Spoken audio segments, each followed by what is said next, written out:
দর্শক জাগো news official Facebook লাইভে আপনাদেরকে স্বাগত জানাচ্ছি। আপনাকে সরাসরি এতক্ষণ যুক্ত করেছিলাম রাজধানীর গুলিস্তান এলাকা থেকে, এবং এইখানে আন্দোলনকারী যে শিক্ষার্থীরা রয়েছেন তারা তাদের যে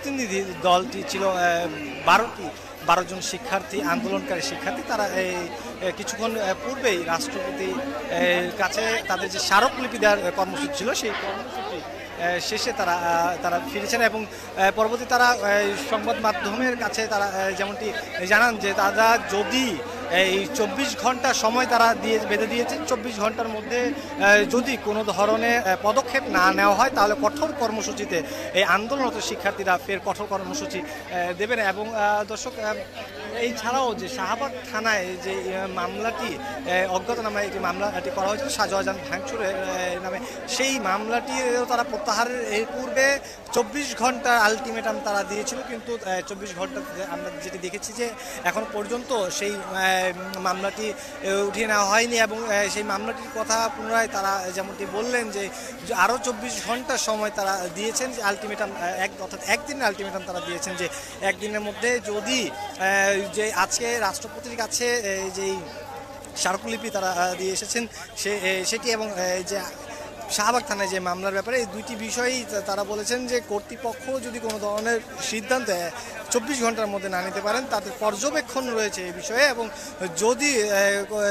যদি কোনো পদক্ষেপ না নেওয়া হয় তাহলে তারা কঠোর কর্মসূচিতে তারা যাবেন। এবং এই মুহূর্তে শিক্ষার্থীরা যারা এখানে সমবেত হয়েছিলেন তারা ধীরে ধীরে তাদের ক্যাম্পাসে তাদের যার যার বিশ্ববিদ্যালয়ে তারা ফিরে যাচ্ছেন। এবং এখানে আপনারা দেখছেন যে পুলিশের গাড়ি, শাহজাহান পুলিশের পূর্ব প্রস্তুতি তারা রয়েছিল, অর্থাৎ রাষ্ট্রপতি বাসভবনের এইখানে বাসভবনের সামনে যখন তারা সমবেত হয়েছেন এইকে কেন্দ্র করে পুলিশ সতর্ক অবস্থানে ছিল। আমরা দেখেছি যে সকাল থেকেই রাষ্ট্রপতি বাসভবনের সামনে পুলিশ সতর্ক অবস্থানে ছিলেন পুলিশ, এবং পরবর্তীতে সেখানে পুলিশের উচ্চতম কর্মকর্তারাও সেখানে ছিলেন। আমরা দেখেছি যে অতিরিক্ত পুলিশ কমিশনার বিপ্লব বড়ুয়া সেখানে ছিলেন, এবং কোনো ধরনের যদি অরাজকতা সৃষ্টি করার কোনো সম্ভাবনা থাকতো বা হতো তাহলে সেই ক্ষেত্রে পুলিশ তার সর্বাত্মক প্রস্তুতি নিয়ে রেখেছিলেন, এবং যদিও এই ধরনের কোনো পরিস্থিতি আসলে হয়নি।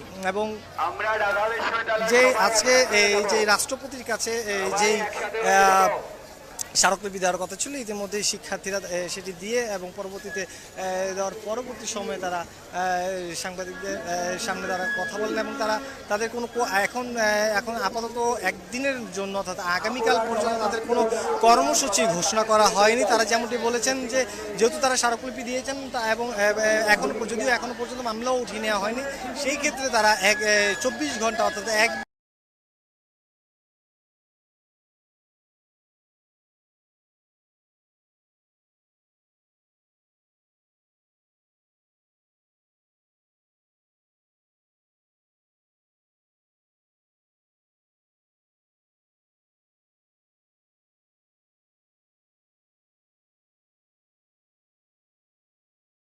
মোড় থেকে এই ছিল সর্বশেষ।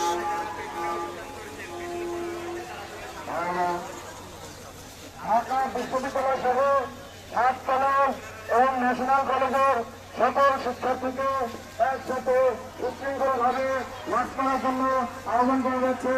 আমাদের এই মিছিল ঢাকা বিশ্ববিদ্যালয়ের ক্যাম্পাসে গিয়ে শেষ হবে।